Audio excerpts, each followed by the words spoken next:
Prince Charles, at one time the most sought-after bachelor in the world. Quite a lot of young ladies thought they might fancy themselves as queen. He certainly made the most of his playboy image. Here was the action man Prince, and here were a list of very glamorous young women in his company. As heir to the throne, the future of the monarchy was in his hands. Charles had one task: to find the wife who would become the future Queen of England and who would produce an heir. And his choice of wife paramount. They didn't want any scandal, they didn't want any shame. But his journey has been far from smooth. He was regarded as being a bit of a liability because he was in and out of too many beds. Time was ticking, and the world was watching to see who he'd choose. From a romance with his future sister-in-law. I think Sarah would have been right up there as a possible bride. And a marriage proposal to his second cousin. He knew that she would be a suitable match. It would have been a dynastic marriage that pleased everyone. How hard was it to find the perfect bride? How would the monarchy look today if he had chosen differently? And what was it about these women that made them serious contenders? Heartache, infidelity, and romance. These are the women who could have been queen.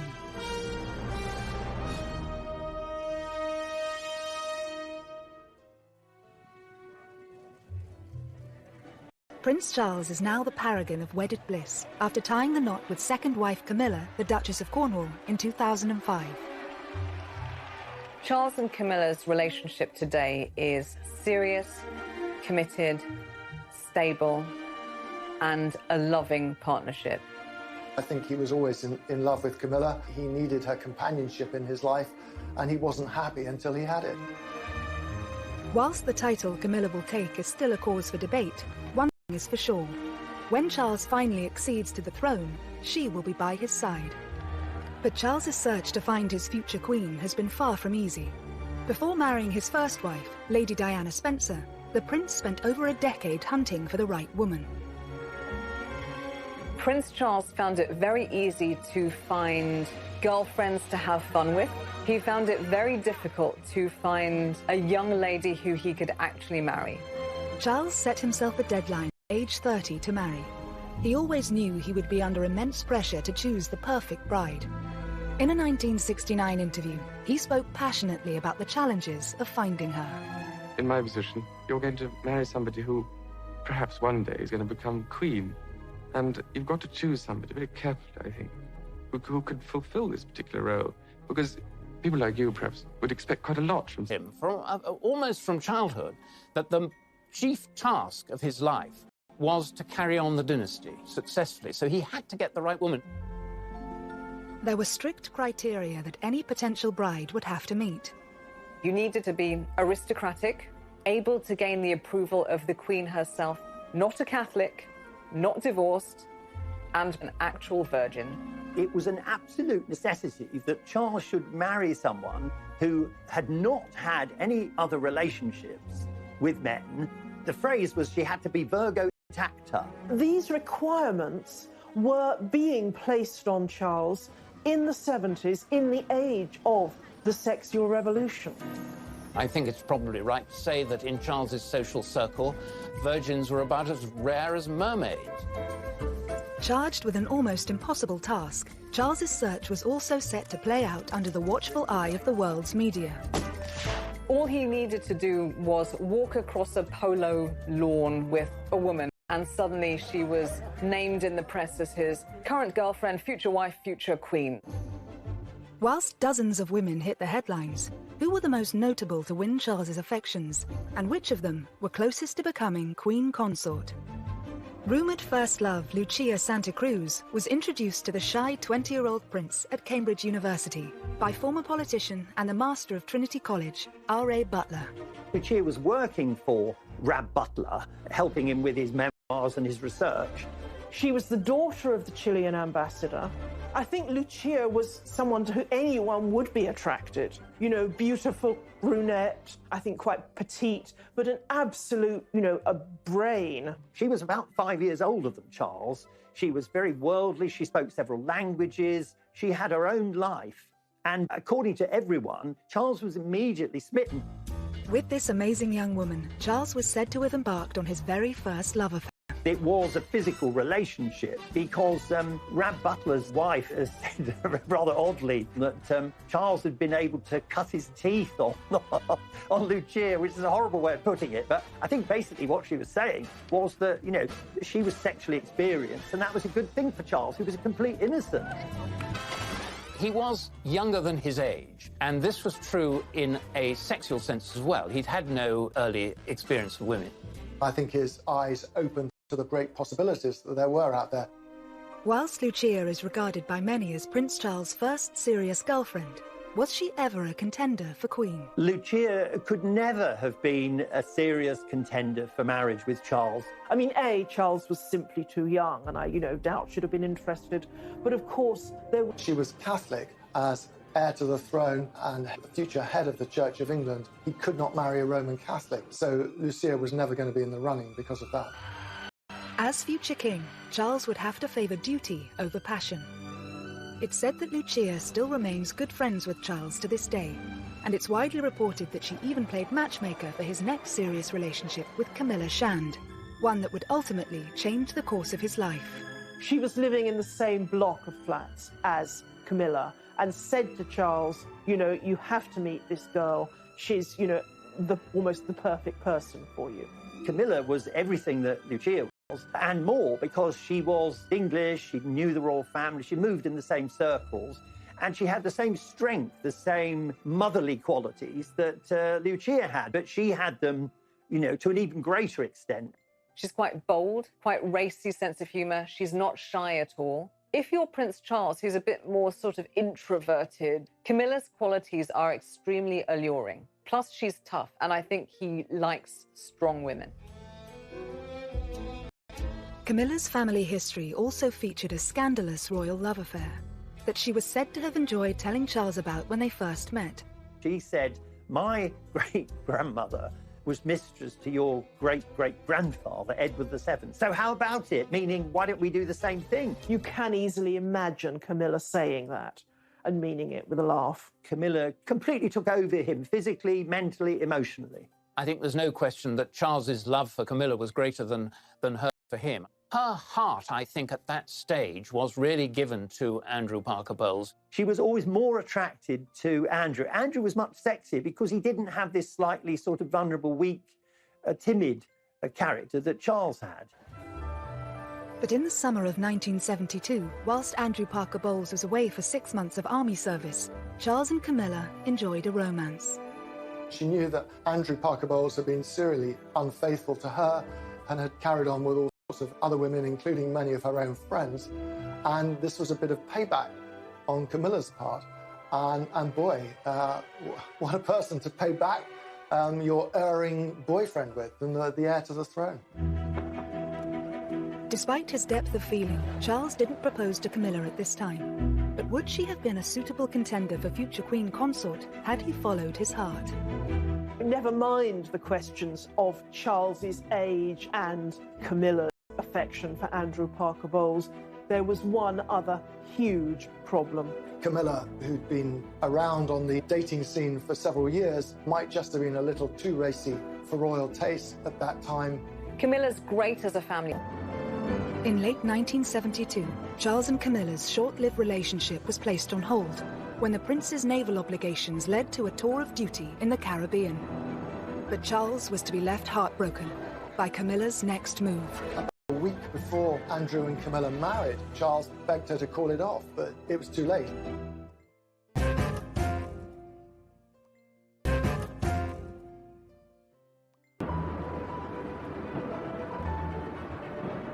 Whilst on a tour of duty in the Caribbean, Prince Charles learnt that Camilla Shand and Andrew Parker Bowles were engaged to be married. Charles was devastated, desperately upset. About a week before Andrew and Camilla married, Charles begged her to call it off, but it was too late. Just after Charles heard that Camilla was engaged to Andrew Parker Bowles, he also heard that Princess Anne had become engaged. After losing Camilla and then seeing his much-loved younger sister Anne marrying Captain Mark Phillips, I think he did begin to put pressure on himself to try and find a suitable bride. Charles didn't have to wait A week after Anne's wedding, he attended a shooting holiday in Spain, hosted by family friend Arthur Wellesley, the 8th Duke of Wellington.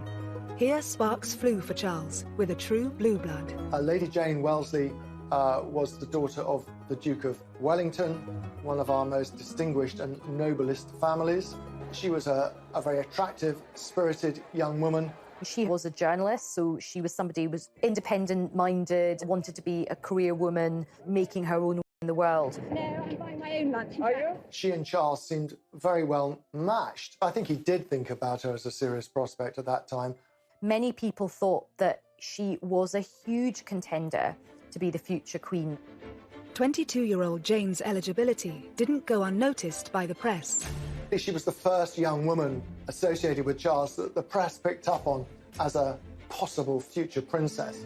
They were followed everywhere, and she was followed everywhere. She just found the pressure too much to bear. There was a huge amount of press and media speculation, which actually led her to finally snap, understandably, and say, on the record, do you honestly believe that I want to be queen? This was a problem with many of the aristocratic women that Charles dated. They didn't yearn to be the wife of the heir to the throne because they were already titled. She was already Lady Jane. Why would she choose that when, the downside was that for the rest of her life, the press would follow her everywhere. They'd criticise anything she happened to say inadvertently. It would be a nightmare, and she knew that. As an eligible bachelor, actually his role as prince was off-putting for lots of women. Had the press not helped to scupper this perfect match, how much different would the monarchy have looked today? I think Jane Wellesley would have been a very good queen, as it happens. I think she was sensible, she was intelligent, she was modest. She would have brought to the whole business of being queen much more than Diana did. She was a ticking bomb from the very word go. It was now 1974, and Charles' great-uncle, Lord Mountbatten, had a piece of advice for the 25-year-old prince. Mountbatten was urging Charles specifically that a young man should sow as many wild oats as possible before marriage, but that he should then marry a sweet, innocent girl so she can remain on a pedestal. It certainly looks like he did take that advice. Charles was incredibly close to Mountbatten, and he became one of the biggest influences on the prince's love life. I think Charles did have a bit of a fractious relationship with his own father, the Duke of Edinburgh. So I think his uncle provided him with just a lot of friendship and a lot of support. He advised Charles in a very loving, but also very calculating way. He was very much on the dynastic make, and he saw Charles as someone whom he could influence. It helped cement his connection with the royal family. He'd always interfered in royal life and had been doing it for many years. Decades before, Mountbatten had really tried to orchestrate the marriage of his nephew, Prince Philip, with Princess Elizabeth, the heiress to England. Now, that marriage, of course, happened, but not without Prince Philip actually warning his uncle to back off. Nevertheless, he was the mentor in Charles's life, and it was his advice that Charles decided to follow. Dickie Mountbatten was so supportive of Prince Charles's erotic adventures that he offered him the use of his own property, Broadlands, as a secret love nest or hideaway for Prince Charles to take his girlfriends. Charles didn't find it difficult to attract these young ladies. By the mid-70s, his public image had undergone something of a transformation. He was always under pressure from his father, Prince Philip, to be a real man, to be a sort of James Bond figure almost. So he got the Aston Martin, he did military service, he learned to fly helicopters. He was a good horseman, he was good at playing polo, he had a good figure. It looked very good in white riding breeches. He would take his shirt off and he looked pretty fit in many ways. He wanted to be someone who put himself on the edge of danger, and that sort of... A string of romances ensued, but in 1976, just 2 years away from his self-imposed marriage deadline, one particular lady hit the headlines. Davina Sheffield was the ex-debutante granddaughter of wealthy industrialist Lord McGowan. She was well-connected, cousin of Samantha Cameron. She was, a good rider. She was very good-looking. often the women Charles went out with were dubbed Charlie's Angels, and she was said to be the most attractive out of all of these Charlie's Angels. Charles was said to have wooed Davina away from her boyfriend and could not disguise his love for her, even in public. She was thought to be somebody that Charles took really very, very seriously indeed, and that this was a real meeting of souls as well as bodies. This was a viable enterprise, and that she might be the one that he actually chose. But it wasn't long before the relationship came to a sudden end. The story of Davina Sheffield and Charles was the story of several young women and Charles. At the time, there were rumours that Charles might propose to her. Her ex-boyfriend was pursued by the tabloids and wound up revealing that he and Davina had lived together, lived in sin, as it was put. And the moment that this emerged, it killed the romance between Charles and Davina Sheffield. And that is a pattern that kept on happening. Davina didn't fit into the criteria of the perfect woman, as dictated by the royal firm. But had she and Charles married, we would perhaps have a very different monarchy today. Davina Sheffield wasn't actually an aristocrat of the ancient blue-blooded type. She was descended from industrialists, so her wealth was relatively new money. If she'd married into the royal family, she would have brought in some of the freshness and entrepreneurialism that surrounds industrialism. She would be quite a breath of fresh air, much as Meghan was supposed to be when she married Harry. There's scope in the monarchy for blowing away some of the cobwebs. As his 29th birthday approached, Charles felt an increasing sense of urgency to get married, and his next significant relationship saw a return to a woman of breeding. Like Lady Jane before her, Lady Sarah Spencer hailed from elite aristocracy. The 22-year-old daughter of the 8th Earl Spencer, she was also Diana's older sister. Lady Sarah Spencer came from exactly the correct lineage to marry Prince Charles. Sarah, from an early age, had been brought up on the edge of the Sandringham estate. Even her grandmothers were ladies-in-waiting to the Queen Mother. And of course, the Spencers had been intertwined with the royal family forever. She and Charles met at one of the Queen's. Charles was rather taken with Sarah, with her reddish hair and her outgoing sense of humour, and they began dating. After Sarah earned an invitation to Balmoral at the end of the summer, she reciprocated by asking the 28-year-old prince to a shooting weekend at Althorpe, the Spencer estate in Northamptonshire. On arrival at the house, Charles clapped eyes on Diana for the first time, who was then just 16 years old, tall and rather gangling. Diana at the time was probably too young to, really impinge very seriously on his notice. But he made a huge impression on her. Diana thought how wonderful, how dashing, how handsome he seemed in the flesh. She'd been rather taken by him as a teenager. It's said that she had a picture of him on her school dormitory wall. I think she was rather struck by that first encounter. But for now, Diana was nothing more than his girlfriend's younger sister. And it was Sarah who joined Charles on a skiing trip to Closters in the February of 1978. To go on holiday with the Prince of Wales was quite a big step, and it did suggest that this romance possibly had legs. But on their return, Sarah made a huge mistake. In Closters, she became close to some British journalists. Back in England, at lunch with them, she had a far too frank conversation. She was being needled and quizzed about her romantic expectations and her past, and she blurted out that she'd had thousands of boyfriends and that when it came to marriage, she wouldn't marry someone she didn't love, were he the dustman or the King of England. She then realised what she'd done and phoned Charles to confess. He said, "You've done a very stupid thing." And that was that. She was basically not just telling him that she didn't love him, she was sort of telling the whole world that she didn't love him, even though he was the future King of England. So I think that was quite embarrassing for him. As far as Charles was concerned, for his girlfriends to talk to the press was just about the worst thing that they could possibly do. Lady Sarah would eventually watch her younger sister marry Charles. But how would she have fared in Diana's place? I think she'd have been a much better match for Charles, because Charles needed someone who's a bit stronger than Diana, and Sarah was that person. I like her honesty and her toughness. I wish that some of that boldness had transferred to Diana. Instead, Lady Sarah was happy to take the credit for Charles and Diana's union, calling herself Cupid. But it would be another 3 years before their relationship would begin. In the meantime, Charles would propose to 2 other women.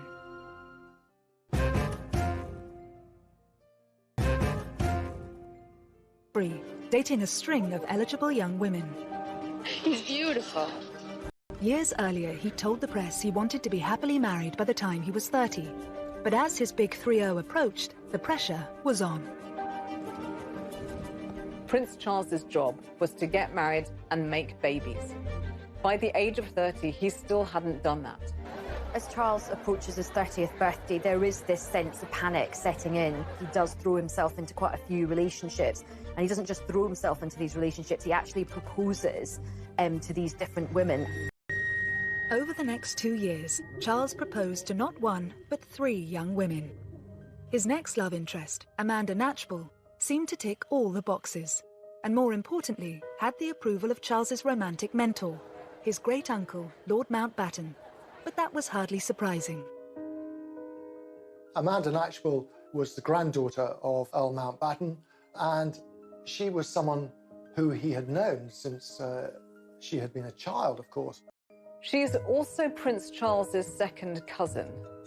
So with Lady Knatchbull, he really kept it in the family. Charles was 9 years older than Amanda.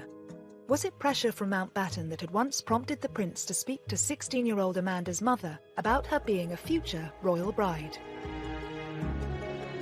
Charles considered it from a very early age, but I think that Mountbatten had sown the seeds. I think Charles, the future king, was, as far as Mountbatten was concerned, he was a pawn. He was a pawn in the dynastic game, and he was a pawn that he hoped would go down the board and become a king, and that king would have as his queen Amanda. I find that the most interesting of the relationships, not because it was emotionally intense on either of their part, it wasn't, but because Charles seemed so ready, so willing to consider a very young teenager as a possible bride, just, because everyone told him he should do. Amanda Knatchbull's mother, Lady Brabant, was very wary. I think she sensed that Charles was casting around for someone who was suitable rather than someone who he was in love with. She told Charles to wait and see if a relationship developed. Over the next 5 years, Charles and Amanda did become close friends. But how suitable would she have been as a royal bride? Amanda Knatchbull was descended from Queen Victoria. She was supremely aristocratic. She was virtually part of the family already. She knew the ropes. So from many points of view, she was absolutely ideal. I think he was very fond of her, and obviously they had a mutual closeness to Lord Mountbatten. He knew that they didn't fall in love at first sight. They weren't having sexy romps. This would be an old-school merger, not a love marriage. In 1979, Charles did propose to 21-year-old Amanda. But despite pressure from Lord Mountbatten, it appears Amanda wasn't interested in becoming a royal bride. He did propose, and she was quite firm, and she didn't say, "Oh, thank you, how wonderful, I need time to think about it." She actually turned him down on the spot, but she did it with great elegance, and it left no bad feelings. Amanda Knatchbull turned Charles down because I think she just couldn't bear the thought of the exposure to the pressures of monarchy. She doesn't see herself as a future queen.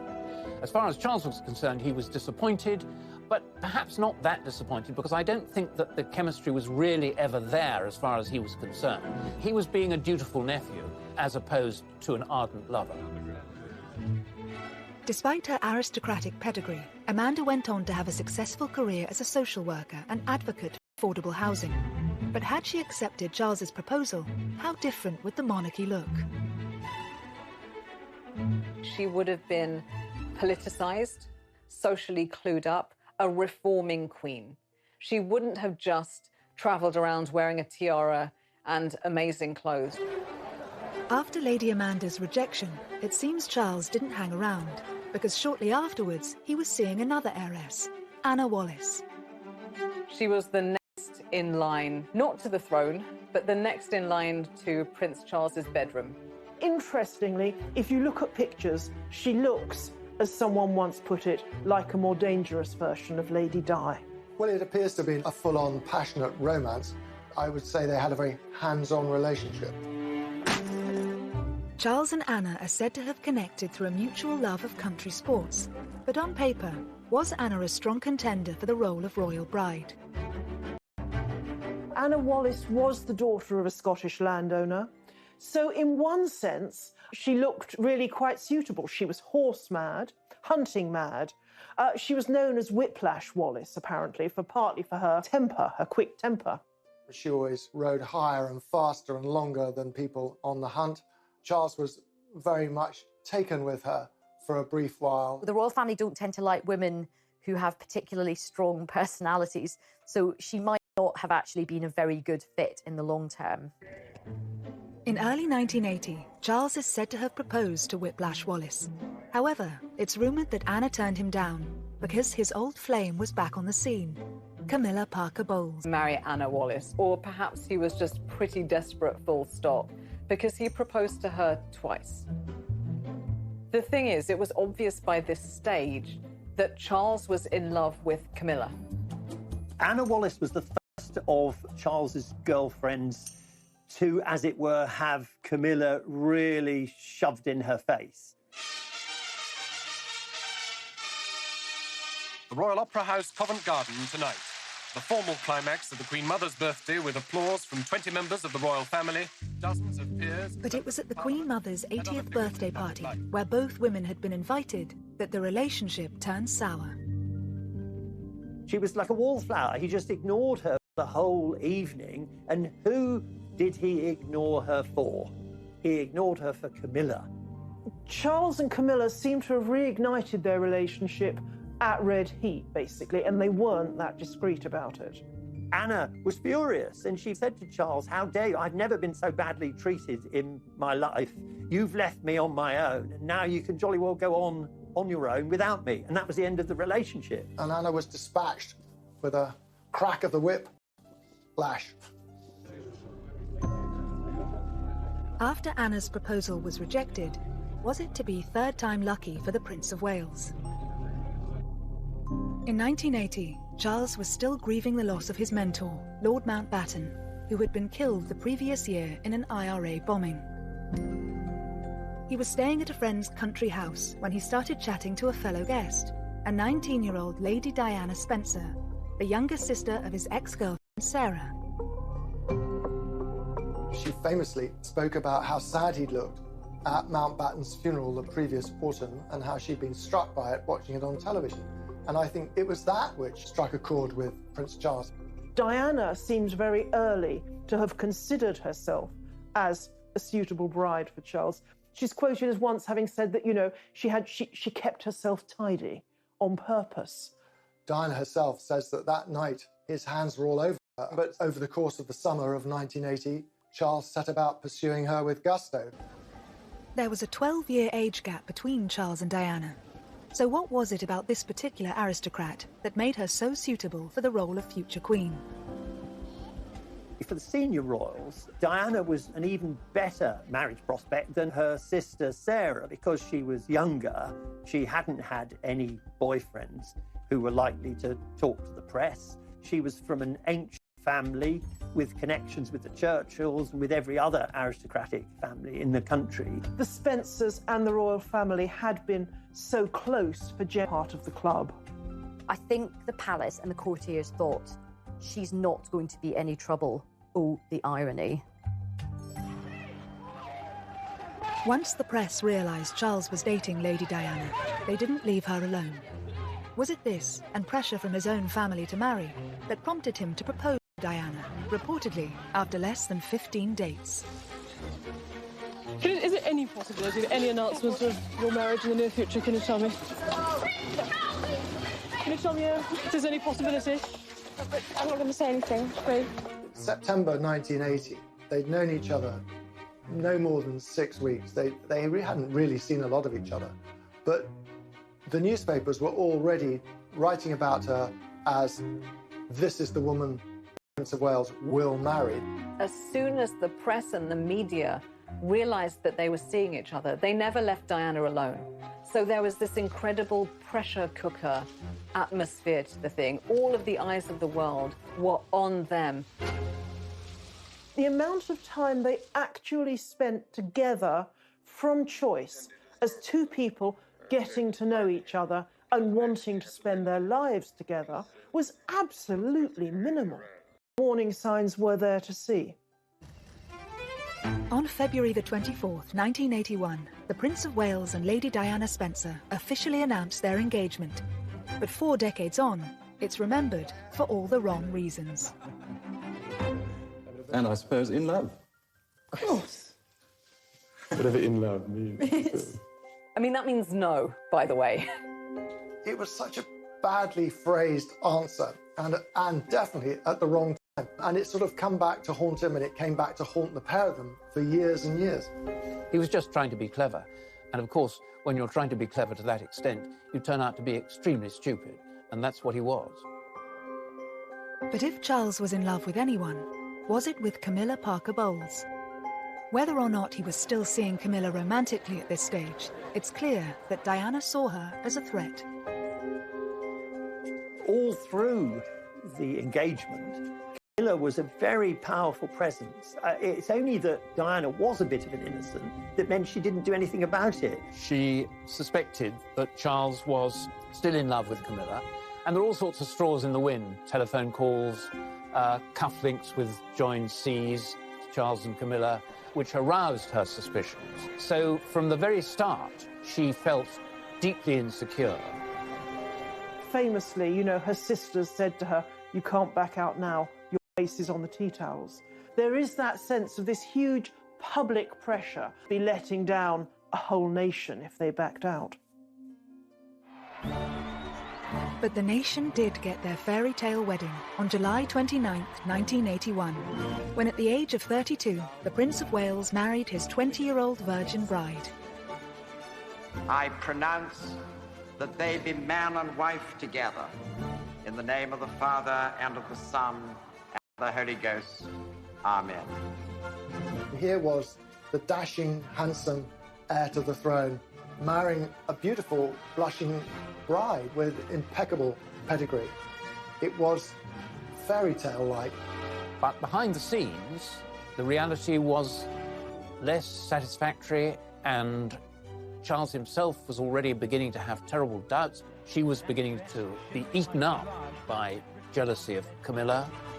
And so the fairy tale wedding, it was sort of Hansel and Gretel, sinister fairy tale, something much more dangerous to the future of the monarchy. As the fairy tale turned sour, Charles risked it all for the woman he loved. There was a poll in a major newspaper that said that between 80 to 90% of people felt that Prince Charles's behavior had significantly damaged the monarchy and would significantly damage it going forwards.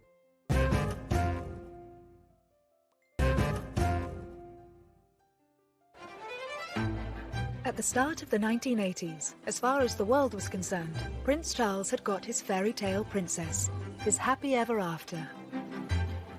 How are you enjoying married life? Highly recommend. And when William and then Harry came along, their happiness seemed complete. However, shortly after Harry's birth, Charles and Diana's marriage began to crumble. At this stage, had an old friend already been lined up to pick up the pieces?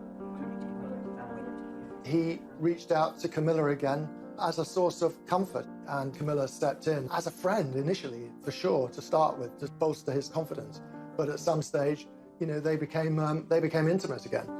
Charles probably thought at that stage, well, lots of kings have had mistresses, I shall have a mistress, and that's what Camilla will be, and that will be very happy, and Di will have to take it. But of course she wouldn't take it.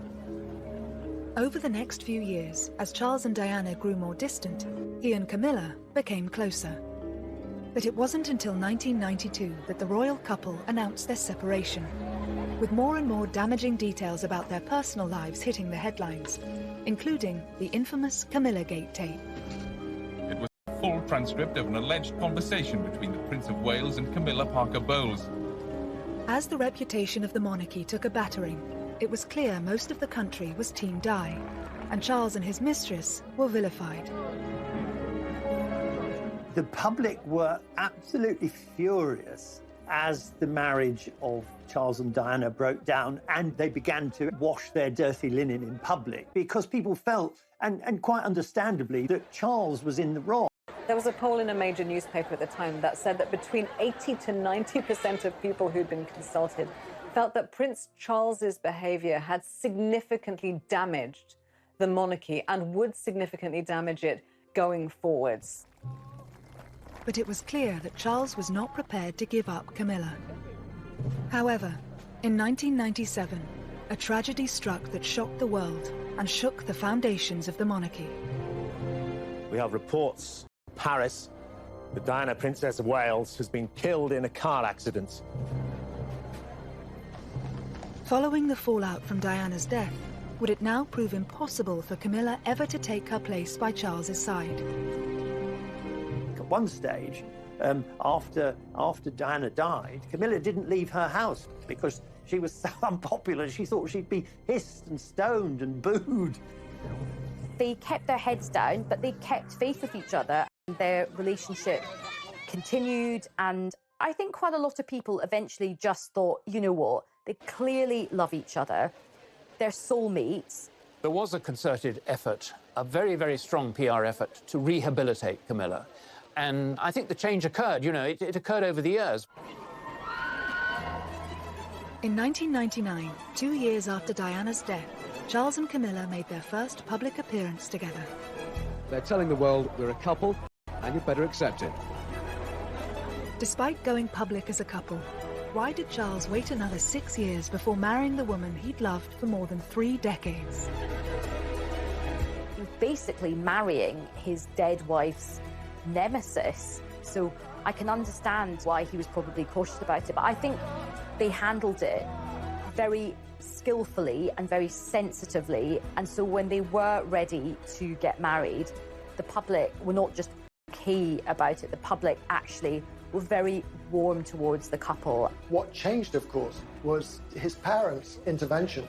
They had been none too keen on Camilla for a long time, but there was a pressing argument that the Prince of Wales should have a wife because Charles could come to the throne with a mistress but no wife, and it would be quite difficult for him. Ceremony. As head of the Church of England, the Queen did not attend. But she and hundreds of other guests were at the blessing afterwards, held at St George's Chapel, Windsor. What was nice about it was the contrast between Prince Charles at his first wedding, which was something out of a sort of Disney movie with his Disney princess. This was so different. They looked really happy.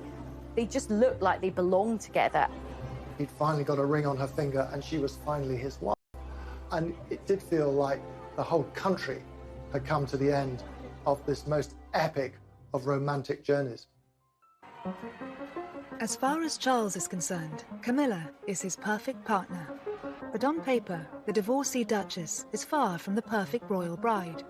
So what will she bring to the monarchy?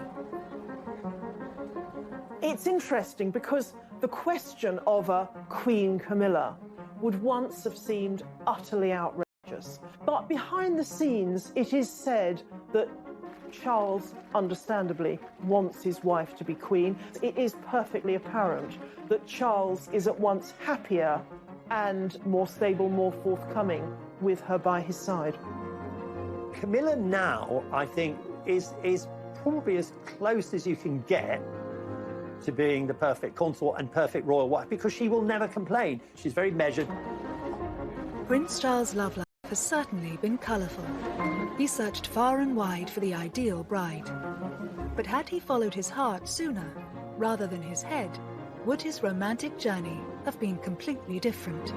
The woman that Charles ultimately married and found true, lasting, mature happiness and friendship with is exactly the type of person who 3 decades earlier he would have rejected immediately as queen. Charlie's Angels, as they were called, I think they've been very important in making him realise that actually hunting for the perfect person is not a good idea, because if you're actually out there desperately looking, you make mistakes, you try too hard. And so I think he's learned that the grass is not always greener, and he was always better off with the first woman he loved anyway. I think Lucia was someone to who anyone would be attracted. You know, beautiful brunette, I think quite petite, but an absolute, you know, a brain. She was about 5 years older than Charles. She was very worldly. She spoke several languages. She had her own life. And according to everyone, Charles was immediately smitten. With this amazing young woman, Charles was said to have embarked on his very first love affair. It was a physical relationship because Rab Butler's wife has said rather oddly that Charles had been able to cut his teeth on Lucia, which is a horrible way of putting it. But I think basically what she was saying was that, you know, she was sexually experienced, and that was a good thing for Charles, who was a complete innocent. He was younger than his age, and this was true in a sexual sense as well. He'd had no early experience with women. I think his eyes opened to the great possibilities that there were out there.